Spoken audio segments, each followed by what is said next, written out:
feeling angry, or I know I'm feeling sad, I know I'm feeling frustrated, I know, and one of those people who have difficulty with anger, by the way, it is almost like a thermometer, so it has to have different degrees. So way in the bottom is frustration, maybe, or something like irritation. Irritated, yeah. But then way up here is where anger happens. So if the person is aware of lower in this area where the temperature is kind of at the beginning, then you should be able to arrest it, and that's much easier to change it than when you get to the point where you are, at rage. That's very difficult because that's now becomes the tea kettle, so it's just fuming, so you can't change it. So he was recognizing a feeling as it happens. That's called emotional intelligence. Is the keynote of emotional. These are some of the criteria. The other one, the second one, is managing it. Handling feelings so they are appropriate is an ability that builds on self-awareness. Now, I give you a little story here. What time is it, by the way? I don't want to be going over my time. 2:45. 10 to 3. How much time do I have? 3:15. 3:50, okay, about half Half an hour. hour. Okay. Half hour. So I give you a little example. One of the wonderful relatives, Surusha's grandfather, Ustad Ismail Ubudiyat, who was absolutely a very staunch believer, tall, proud believer, and he absolutely was in love with Abdul Baha. And he goes to Holy Land, and he cannot wait. He gets to Haifa or whatever. He wants to just take his clothes off and jump in the water and all to go to Akka. They said, no, you cannot do that. You cannot do it. This is a prison. You gotta get permission. So he said, okay. So he was okay with that. Anyway, he goes over there, and then one day he's walking, and he hears one of the believers is telling the other believers in his ear, sir, in 5 days, your time is up. You need to leave. Oh, he hears that, and he thinks, who is he to tell anybody that? Is he the angel of death or something like that? And he's feeling what? Really angry, and he wants to kill the guy. So he grabs his neck and he's choking him and said, don't you dare. Who are you? You think you're an angel of death? If that comes to me, if you come and tell me, I'll kill you. He says, you guys, you're scared. He says, I'm not saying it. This is the beloved who said to Goleman. He said, you go and tell the beloved, he has to tell me himself. So the guy goes like that and goes to Abdul Baha. He said, Abdul Baha, this is what happened. So a few days passes, and Abdul Baha is sitting with all the believers around him as he used to do, dictating letters and answering questions and socializing with the mayor, whoever it is. And then he says, in a few days, they're going to be starting the groundbreaking for the Mashru' al-Askar of Ishqabad. And then he says, how much I wished I was able to go there and with my tears make dirt and make mud and be able to participate in the building of this Mashru' al-Askar. And can you imagine Ustad Ismail hearing that? He's thinking, my beloved is feeling sad and his heart is aching. He's feeling what? Absolutely torn and bleeding. This is called empathy, by the way. Empathy is the ability to really experience the emotional feeling of somebody else. And that is something that you have to teach children and yourself to develop, because there are a lot of people who walk around, they could care less how somebody else is feeling. They don't even have a clue. So it's very important to be able to approximate and be able to feel the feeling of another person, because that's what makes us human. So he's feeling absolutely fire. It's like somebody putting a dagger in his heart. And he wants to rescue his beloved. And he says, and Abdul Baha says, I can't go, I'm a prisoner. How much I wished that one of you would rise in my place and go. And Ustad Ismail hears that, and it doesn't take him a second, he stands up, he's a tall guy. He stands up and he says, my beloved, I go for you. And then he He hears himself and he says, uh-oh. I hope he doesn't say to go in a week or two or something like that. Because he sees himself standing up and he hears what he says. And sometimes when we hear ourselves what we say, we just kind of realize, uh-oh.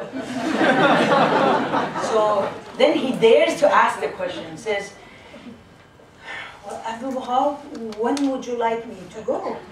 Abdul Baha says, tomorrow. Do you think he gets angry? No, because he loves Abdul Baha. And that's one of the things that we like to establish in our own hearts and in the hearts of our children. The love for the faith, the love for Baha'u'llah, the love for the Bab, the love for Abdul Baha, the love for the Guardian, without knowing them. The love for the believers who give their lives in Iran, in all over the place. But if we don't know them, how can we love them? We have no idea who they are. That's why Abdul Baha says we need to know the stories of these messengers of God in order to be able to have the emotional charge to know where to feel the feelings that we are supposed to feel. So stories are absolutely necessary to know, to develop this sense of, because the faith is not an intellectual club.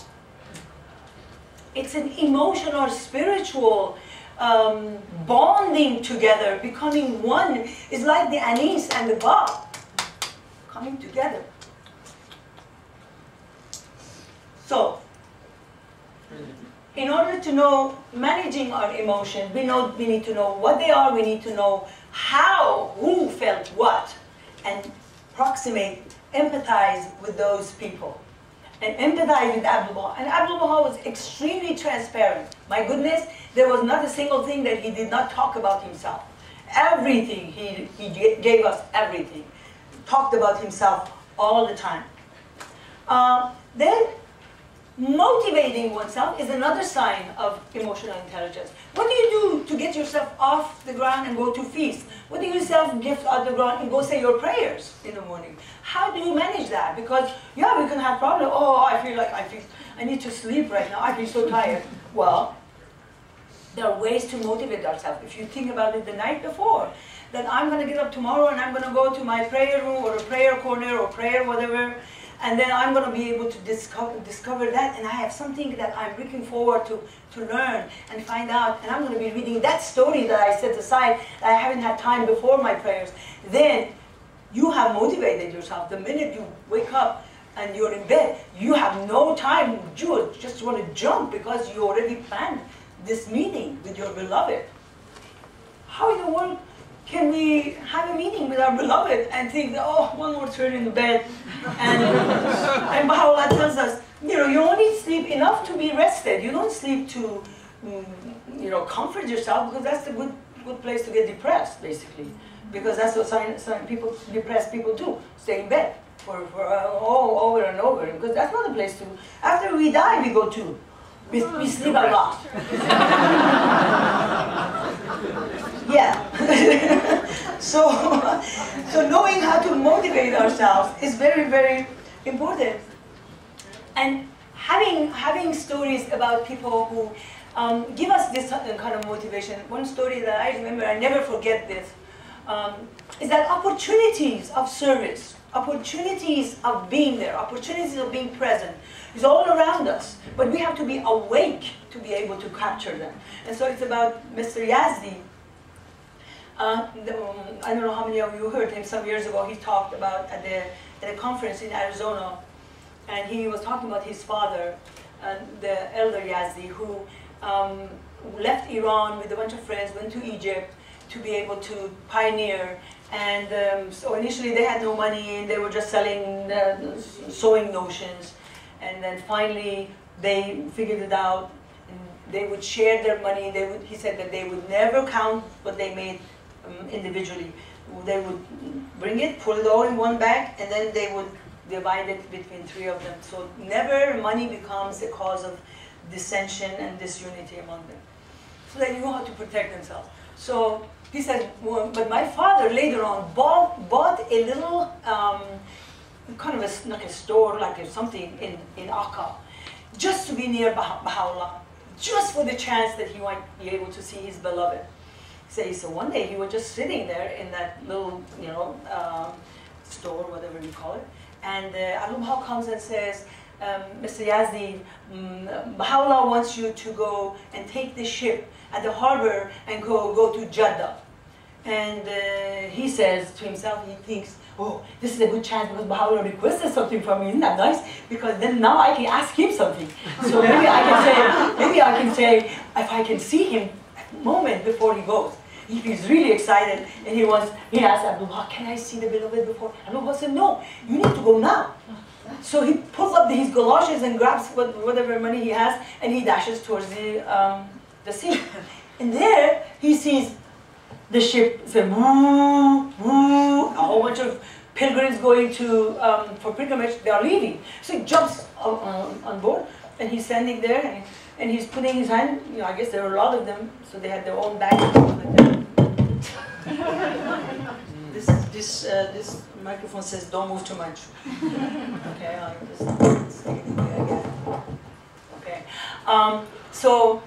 and all of a sudden, after a little while, he sees that the ship is going this way, and everybody's screaming, and people are throwing up, and they think, probably they're looking at the ship going like, they think, oh, we're going to die. That's what panic disorder is actually. Panic is when we think we're going to die. So they're scared, they're screaming, and he said, I looked at the ship going this way, and I'm doing that thing, and I thought, Baha'u'llah wants me to go to Jeddah. So therefore, this ship is going to go to Jeddah. So it doesn't matter how much goes this way, how much goes this way, it's not going to happen. You see how, by his thought, he was able to manage his emotion. And therefore, he was just laughing. He was standing there, looking at these people. And finally, he gets to Jeddah. But when he gets to Jeddah, he realizes, I have no idea what I came for. The beloved didn't tell me. And when you think that, beloved didn't tell me, what do you feel? Anxious. And then what do you want to do is basically panic. And he says, no, the beloved have told me, I know what I'm here for. It doesn't have to be words. There are so many ways of communicating. He trusts. So he does not feel anxious. He feels just trust. You start walking. So your movement, when you move, confirmation can come. Because can you imagine a rabbit who's sitting under a bush and he's not moving? Is anybody going to see him? No. So if we don't move, God does not see us. So we basically don't exist. So we better move. So you move, and you make a lot of noise, and you make a lot of gestures, whatever it is.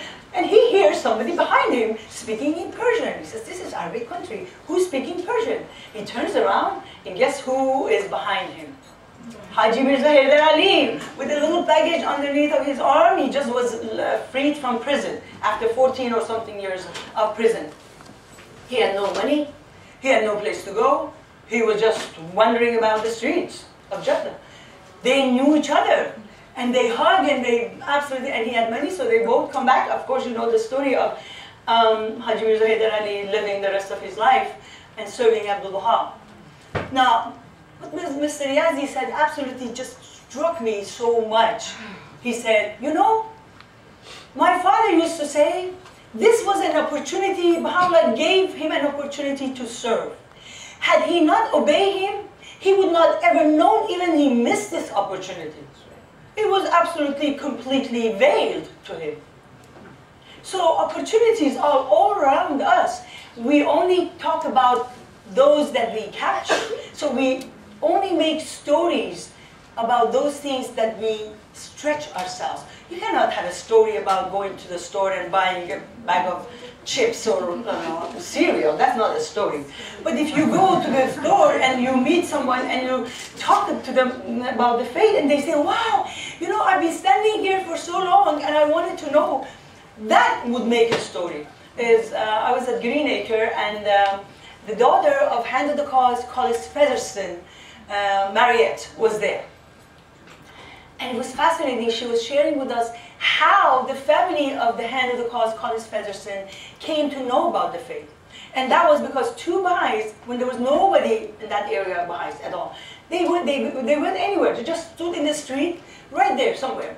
And they start saying prayers. And he says, my parents' house was right across from them.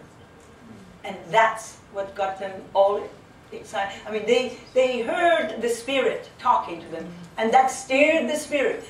These are things that we don't detect with our eyes and senses, but that's how the universe works. They say if a butterfly flaps its wing in the Amazon, the North Pole atmosphere changes. How much more our thoughts? If we think something, that's energy and information, right? That's the whole life is that. If we think, that changes a whole lot of things, especially people around us. So being careful about that and minding that, making sure that our thoughts are holy, sacred. My sister, Shadow, who is now pioneering about 34, 35, I don't know how many years, in Venezuela. And happened just a few months ago, we were in Buenos Aires, that's where his son is married. So we were rooming with each other in a little teeny hotel somewhere.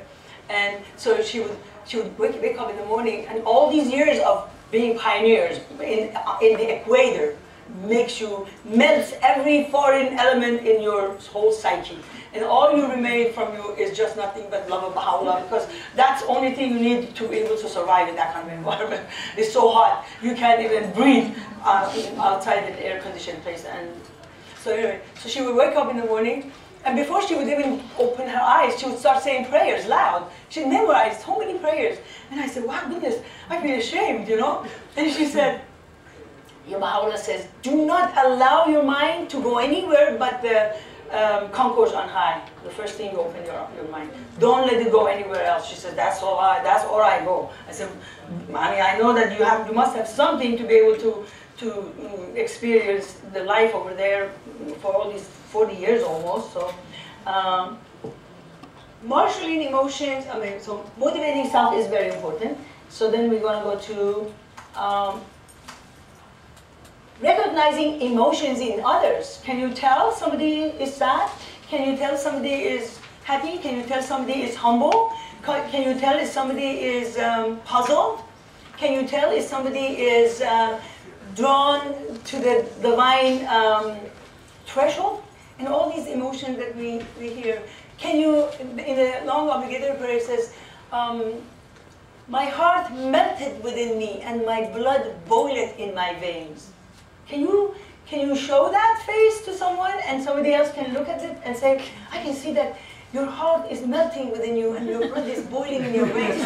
Can you do that kind of a conversation? Because this is the language, this is a spiritual language. Really, it is. So we're going to have to know how to do that.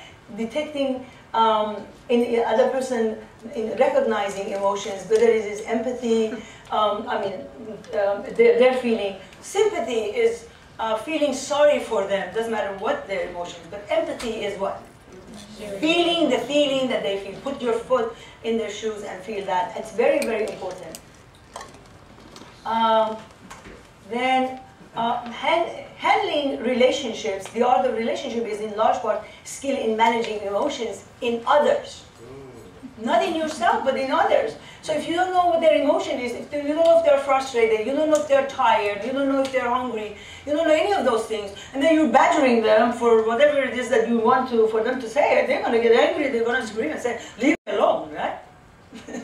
So it's very important to be able to detect the emotion in other people. And the mastery of that is Abdul Baha. So if you want to really learn that, you're going to have to go read Abdul Baha's stories.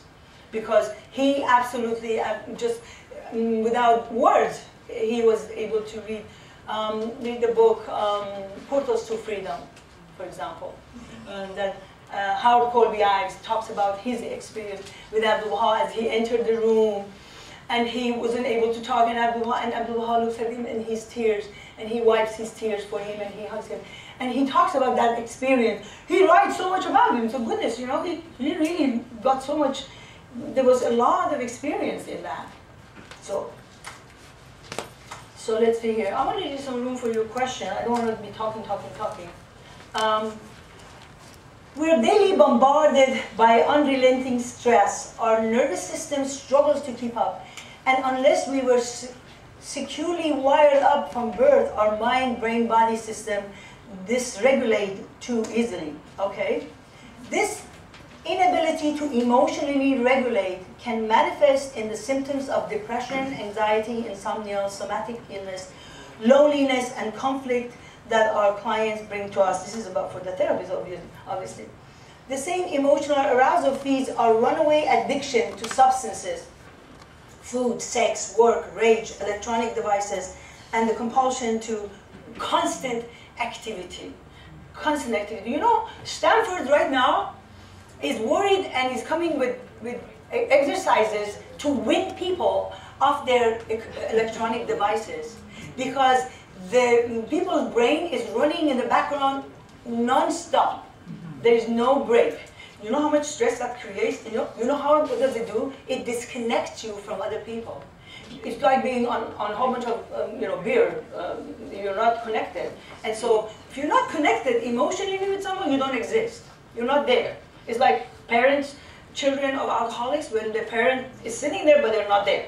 And they feel the missing of the parent because it's not there. So this ability in Stanford is really worried because people are multitasking all the time. So in order to really teach them multitasking, they're looking for volunteers who are willing to not multitask for 20 minutes a day. They can't find anybody.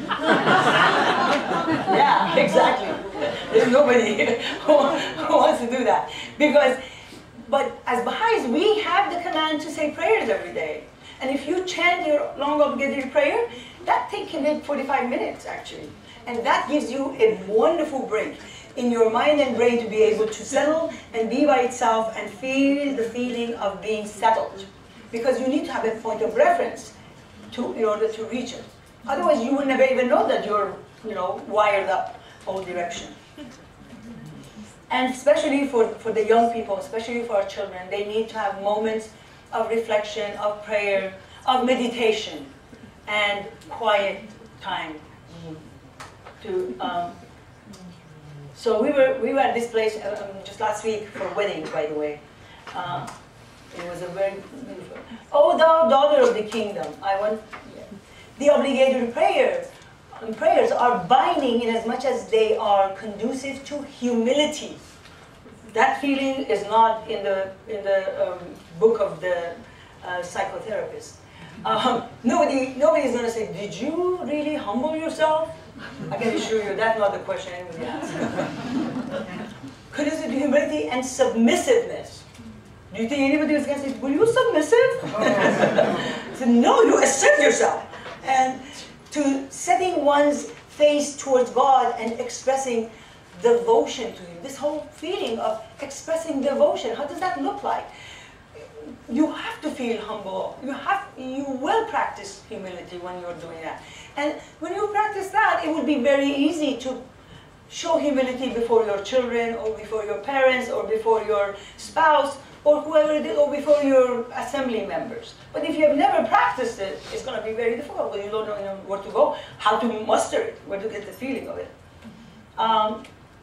So it says, through such prayer, man holdeth communion with God. Seeketh to draw near unto Him. Nearness means likeness, remember? Converseth with the true beloved of his heart. So you are doing a heart-to-heart conversation with your beloved. If you don't have that beloved, in marriage, really, in successful marriage is a triangular relationship. It is not a twosome relationship. There's one person, there's another. But both of them need to be connected to this beloved. If this beloved is unknown, there is no connection between these two. None. It's just going to bed and having sex. But that's not connection. That's not intimacy. That is not. That is just the function. Being intimate means being able to listen to each other's heart, being able to see the other person's feel the other person's feeling, being able to talk about that. You're feeling sad right now, I can see that. You're feeling really, really tired and frustrated, I can see that. That makes you intimate. That's what it brings closeness. And so this point of adoration needs to be absolutely shared. That's why it is difficult to have a successful marriage with someone who does not share your point of adoration. It's just hard. You cannot connect with them. You can have, go to movies, And you can have, cook and eat together. You can have children together, but it's not an intimate, one, really close relationship, because it's not, cannot. So developing that in ourselves through our devotions, through our prayers, through our meditation, talking about our prayers. With Valerie and Natalie, that when we have training in our house, what we do is first we select whatever prayers that speaks to our heart that day. Then we go through a whole process of meditation. By the way, there's a book that has been published by Baha'is of United Kingdom called Calm. I don't know if they have it here or not, but has a CD coming with it. And it's based on this guy's understanding of the Baha'i concept of meditation. And it's very focused. It's not emptying your mind, but rather it's focusing your mind on some of the words and expressions of the faith. Peace, love, humility, whatever it is. So once we select our prayers, then we will have the moments, maybe half an hour or so, of really meditating, calming our bodies, meditating, focusing, asking a question in our mind about something. Maybe the prayer that we chose will affect the whole process of meditation. 95 times Allah Akbar is one of the ways of meditation, if you really focus and you really stay enchanted or something like that. Then we would read the prayers, everybody would read our prayers. And then we talk about what resonated with us in these prayers. And when we go back and talk about them, then we connect. It is a connection of the hearts between all of us sitting in that room. And we grow together, and we understand each other, and we feel for one another. So, talking about the prayers, not just to read it and then okay, and then somebody asks you, what resonated with you? I don't know. And then you come up with something. No, you go back exactly to the word and pick that word and said, oh, you know what? Here when Abdullah says that the soul has the power of discovery, that really resonated with me because I was thinking about something. Now we are really talking in a different level with each other. It's not frivolous talk. An attained spiritual station. So now we have the recipe, we have the rule, we have the laws, we have the map. So we're going to follow it to get there. And the world of psychology does not have it yet. Obligatory prayer is an expression of our desire for love and companionship. The wisdom of obligatory prayer is this, that it causes a connection between the servant and the true one. How many people suffer from lack of connection in this world? How many people suffer from loneliness? How can we be lonely if we have the beloved up there who is always listening, always hearing, always answering our prayers? Sometimes it just says, no, you cannot have that. It says, because that time man with all his heart and soul turneth his face towards the Almighty, seeking His association and desiring His love and companionship. The secret is all his heart, all his soul, all his thought. Every single word that you come across it, you ponder upon it, you reflect on it, you think about it, you bring the image, you say, make my prayer a fire. What kind of fire is that? What is this fire supposed to do? Make my prayer a fire that will burn away the veils that have shut me out from thy beauty. So you're going to go about all day chasing after God's beauty. Where are you going to find it? Everywhere. Everywhere. Just like Majnun said, Majnun said, I'm digging in the dirt. They said, why are you digging in the dirt? He said, I'm looking for Layli. So Layli is not there. So everywhere I look for her, I'll find her. So you find that beauty in everyone. I don't want to leave here without telling you the story of one of the wonderful young prisoners in Iran, Raha Sabit. I don't know how many of you know her. She came to the United States just a few months ago, and she was sharing some of her experiences in prison.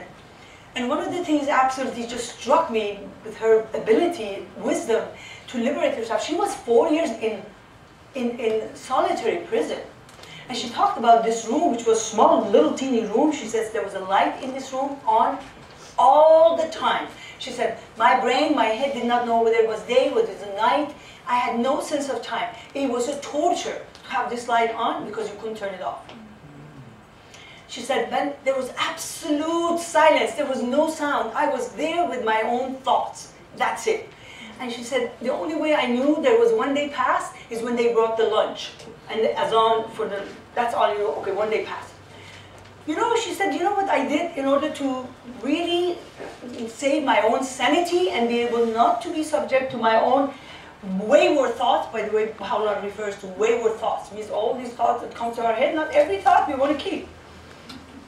She said, I started having a plan for myself for the day. And the plan was, every single person that I knew, including the prison keeper, the jail keeper, the one who interrogated me, the one who did whatever, everyone.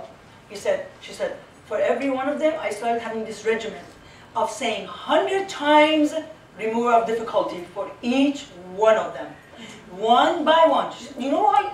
4 years in solitary, can you imagine? I mean, you can really die just from being, you know, with yourself and not knowing what to do with yourself, with your time. I mean, what do you do? How much do you pace? She said, that kept my sanity. Basically, if she had succumbed to thinking negative thoughts, somebody has to turn their cell phone off. If she had given up to find fault with who made her victim and who did wrong to her and who did what to her, she would have basically perished, either to mental illness or something like that. So her coming out, now she's in India working on her PhD for women's causes. And she had the choice to stay here, but she decided to go back to India. And all the other ways that people manage their own emotions. I have another story from Fariba Kamalabadi, because her brother Iraj and her mother Shahla Khanum live very close to us, and we see each other very often. And so at the beginning she was able to call. So one day we had a concert at our house. Goleman College's faculty was playing, I don't know, maybe Mozart or something like that. And there were about 80, 90 people sitting in the room. And because Iraj was sitting there, all of a sudden the call comes from the prison. And everybody goes silent. And Fariba is speaking as much she knows English, so she's speaking. So we all listened, and she was encouraging everybody from the prison, you know, that we are okay to do what we are doing here. But what we want you is you do what you need to do in order to, because you're free, you're out there, you can do, just like, exactly like what the Bab said when he was in Maku, that his mother sent a letter and says, how are you feeling? He says, I'm feeling fine, but I'm like a bird that the hunter has tied its wings. I can't fly even if they put me out in the field. But what you can do is, you guys who are free, you can use your wings and you can fly and do the things. Because I have a different job to do. You have a different job to do. So we each need to do our jobs. So Fariba said that in the prison that she was, there was a woman. There were a lot of criminal women, basically, and addicts and criminals and murderers and whatever it was they put them in there. And she said that there was one who was a roughy-toughy woman, and she wasn't going to budge for anything. And she would be beating and grabbing food and everything like that. And gradually she became softened, because Fariba and Nagash were so loving that they tuned the emotions of these people who were basically incorrigible. So he said one day there was raining, and it was so much rain that there was puddles were running, and they wanted us to go outside. She said, so we were daring to go outside, and the puddle of the mud and the water and whatever was there. And she says that rough and tough woman was standing on the other side. All of a sudden, she takes out her sandals and she throws it in the mud, in the water, for me to step on it. And she said, I could not believe how this softness, this love, this humanity comes out of her. So you could see that she was changing. She said, well, As a result of that, the prison keepers decided that these criminals have become soft to these Baha'i prisoners. Yeah, they came and said, you know what, we have to take you to another different cell. We said, why? We said, because you're teaching your faith. And Pharaoh said, well, we're not even saying our prayers in front of anybody. How in the world are we teaching? Oh yeah, you're teaching your faith. You know how you're teaching your faith? I said, how? Well, you're giving them your credit card, you're giving them food, you're sharing with them your clothes. And Pharaoh said, so what happens to humanity? I mean, Islam has humanity. Anyway, so they took them to another cell. And that cell was horrible. Initially, they had arranged it in a way that when she went to take a shower, she had no idea that there were a lot of these criminal women, gatekeepers. And they came to the shower to attack her. So it was really literally dangerous. Anyway, so these women from these criminal women from the previous prison, they were worried about them. And so one day, they all band together and they walked through the prison under the beating of the guards to go and see Fariba and Mahmash. And as they came to the upper floor, to the prison, and this woman told Fariba, says, Fariba, I never in my life have ever accepted somebody to beat me. I was always the one who beats everyone. This time, for your sake, I'm taking the beating. You see the emotional intelligence? You see how it works? You see how another person can affect us, how a relationship affects us? And what are we talking about when we are saying obligatory prayer? Who are we relating to? What is the relationship? Who is at the center of this relationship? It's Baha'u'llah. It's Abdu'l-Baha. And that is what's supposed to tune us. That is what's supposed to really change us. That is what's supposed to teach us how to carry ourselves and what to feel and how to feel and how to be. So I'm going to pause over here, and because we have not even more moments, so if it is one or two questions, because I see Farzan is standing there and he says, this is sure you are late. And you better stop. Or you'll be in trouble, woman. Okay. With your permission, can we have one or two questions? He says, what can I say? You put me on the spot. Okay, so let's see, maybe one or two questions, that's it. Yes? You talk about how we have to find the beauty of the beloved everywhere, but, and I think one of those places is the body, because enlightened rational thought, although it's extremely valuable, is not the only thing. There's knowledge in the body. And part of what the body experiences is sexuality. Right. But this is still this great taboo subject in the Baha'i faith, which is continuing the old world tradition of, of prudism and conservatism. And yet I think that sexuality is part of spirituality, it's part of the divine package. And I think it needs to be addressed sooner or later. I certainly agree with you, absolutely. I mean, God didn't put sexuality in human beings for it to be smooshed. But definitely, it's just like anger, like love, it's like eating, it's like anything like that. Sexuality actually is very good parallel in psychotherapy. It's wonderful parallel with eating. And so if you take the metaphor of eating, it's fantastic. So we do regulate our eating. We don't eat everywhere. We don't eat with our hands. Like that. We go certain places to eat. I eat like that. You have to ask the other person who's looking at you. They like to see you eating like that. Oh, he says cut.